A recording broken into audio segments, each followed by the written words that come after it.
Can you imagine an orphanage that's a happy place? We couldn't, but then we found one.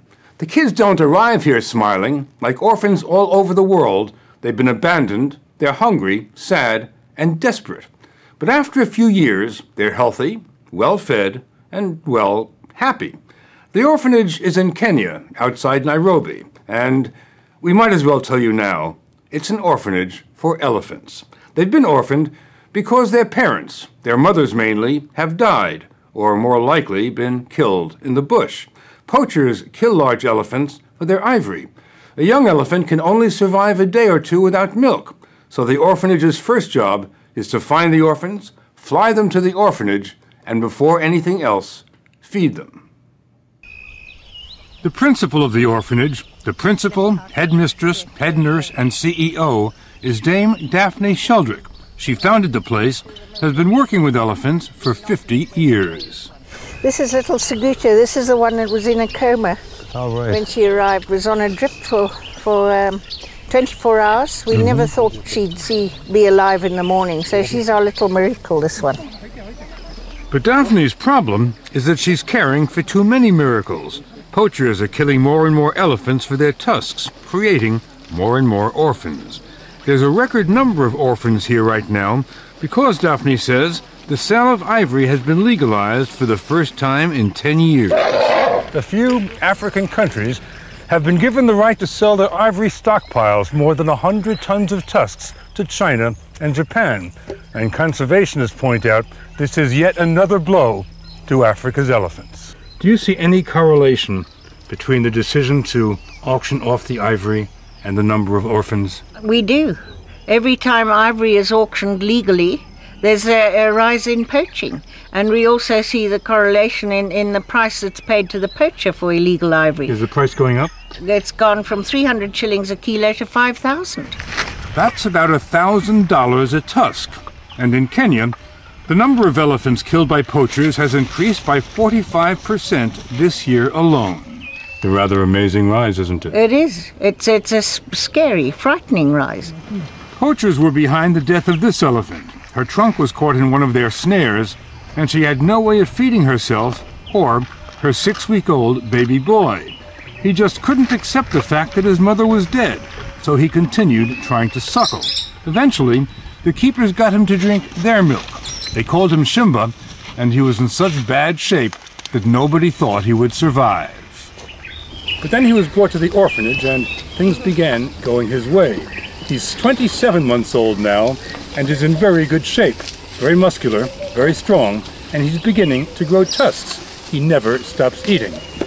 In fact, that's the first love of every orphan here, eating. The institution has a dining area, and that's not all. As we found out when we first dropped by here 3 years ago, it has everything you'd want in an orphanage. Dormitories, each orphan has a private room, a communal bath, and a playground. The regimen at the orphanage is anything but Dickensian. Unlike Oliver Twist, when one of these orphans asks for more, that's what he gets, more. Ultimately, Daphne finds elephants more sympathetic than people. What is the most extraordinary thing you have learned about elephants? Their tremendous capacity for caring is, I think, perhaps the most amazing thing about them, even at a very, very young age. Their sort of forgiveness, unselfishness. So, you know, I often say, as I think I've said before, they have all the best attributes of us humans and not very many of the bad. Just about the best people you've ever met are the gentlemen who work here. Keepers, they're called, and they have extraordinary jobs. There is one keeper per elephant. He'll spend 24 hours a day with his charge, 7 days a week. A keeper feeds his elephant every 3 hours, day and night, just like Mom would. He keeps his elephant warm, not like Mom would, but with a blanket. And when it's sleep time, he beds down right next to his elephant. If he leaves, if ever so briefly, the baby wakes up and broadcasts his displeasure. The keepers are rotated now and then, so that no elephant gets too terribly attached to any one of them.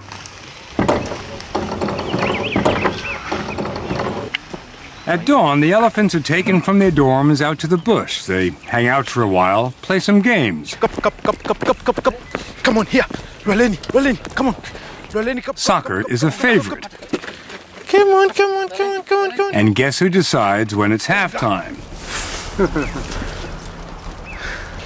The days are pretty much the same here, but on Fridays, the orphanage becomes a spa.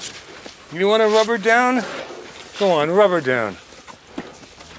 The keepers give the elephants a coconut oil massage. We can't do exactly what the mother can do, but we do something close to that. You're a surrogate mother. Yes, yes. Edwin Lucici is the head of the keepers. He is the chief elephant man. This one here is Lwaleni. Lwaleni is the oldest female we have, 16 months as well. The tiny one here is Makena. Right. Always want to be close with Lwaleni. Yes, well, they always want to be close to each other and to you, don't they? I'm afraid this interview with Edmund is getting rudely interrupted. Yes. But there's really not that much to do. They may be little, they may be orphans, but trust me, they're not as little as they look. In fact, I feel like I'm in an elephant sandwich. Yes, you are. Perhaps the problem was we had not been properly introduced. There is a protocol to meeting an elephant. He will offer up his trunk and he expects you to blow in it. That way, he will remember your scent forever. You will never be strangers again. The little baby's been captured. The orphanage gets distress calls from all over Kenya, from all over East Africa, that a baby elephant is on his own, often because his mother has been killed by a poacher. It is then a matter of great urgency. An orphaned elephant can only survive a few days without his mother. The baby elephant is loaded onto a plane and flown back to Daphne Sheldrick's orphanage outside Nairobi, where he'll stay until he's strong enough to go back into the bush. Dame Daphne has been running the orphanage for almost 30 years. She was born and raised in Kenya and married David Sheldrick, Africa's leading crusader against poaching. When he died in 1977, she founded the David Sheldrick Wildlife Trust. Daphne saw her mission as saving as many elephants as possible, but she has never permitted herself too much hope. That's because she loses half the elephants that arrive here, some from pneumonia, some from trauma. This elephant probably witnessed its mother's death and remembers everything. That's the double-edged sword of having the memory of an elephant. They never forget. He's still grieving for his elephant family. He's in shock. He's distressed. Do you believe a baby elephant can die of grief? Oh, yes, I know it can. They're terribly, terribly fragile. You've got to try and turn the psyche round. Duplicating what that elephant would have had in an elephant family, touching them, talking to him gently. In other words, love. Tender loving care, TLC, and a lot of it. Daphne and the keepers may run this place officially, but it's the elephants who are really in charge. For example, when a new keeper is hired, he's on probation for 3 months. Then, if the elephants like him, he's got a job.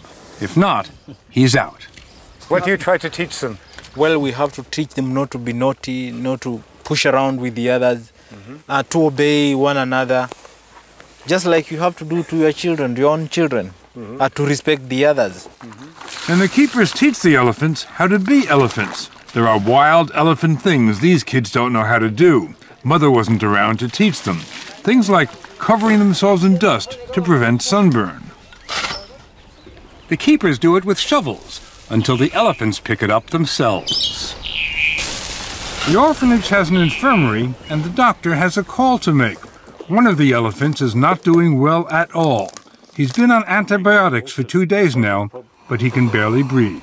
All this froth that's coming out of his trunk has got to be pulmonary edema.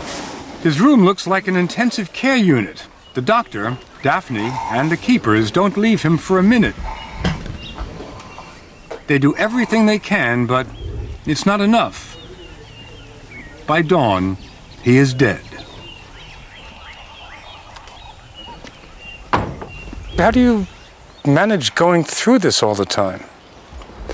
Well, you don't have much option, do you? There's another one to look after, and then another one coming, and, you just have to turn the page. And you get attached But I'm after not one very good at it. And you're not going to get any better, are you? No. Not after 50 years. But then you go and you hang out with the orphans who are doing so well, and it brings joy to your life. Absolutely. It's actually a pretty lush life for these elephants here at the orphanage, but it's not the life of a wild elephant. It's not their destiny. So like any good school, this place prepares its students to leave, to get ready for life in the real world, to go back to the wild from whence they came. This young lady left Daphne's orphanage to go live in the wild. Her name is Mpenzi, and a couple of years ago, she became pregnant and decided to go off on her own to give birth, without the protection of her extended family. That was a mistake. Before the sun could set, Mpenzi and her baby were surrounded by a pride of 16 lions. Keeper Joseph Sawney was called to the scene and captured the events on his still camera. So Mpenzi was standing there trying to scare off lions with a trunk. Yeah. But when they came, she tried to push them on this side, others come at the back. Mpenzi didn't have a chance. Yeah. How did you and the other keepers react? It was so sad. In fact, everybody was crying. And there was nothing they could do to save the baby. It was a brutal lesson for Mpenzi. Nature has its own laws. They're a long way from the sheltered world of the orphanage. But this story has a happy ending. Just days before we arrived, Mpenzi gave birth to another little girl. The keepers have all come out to cheer her on. They named her Asante, which in Swahili means thank you. Mpenzi has learned her lesson. This time she makes sure her bundle of joy is surrounded by other members of the family. They help her up when she falls down and rescue her when she tumbles into a mud hole. So for the moment, Asante will be safe, at least until she grows tusks.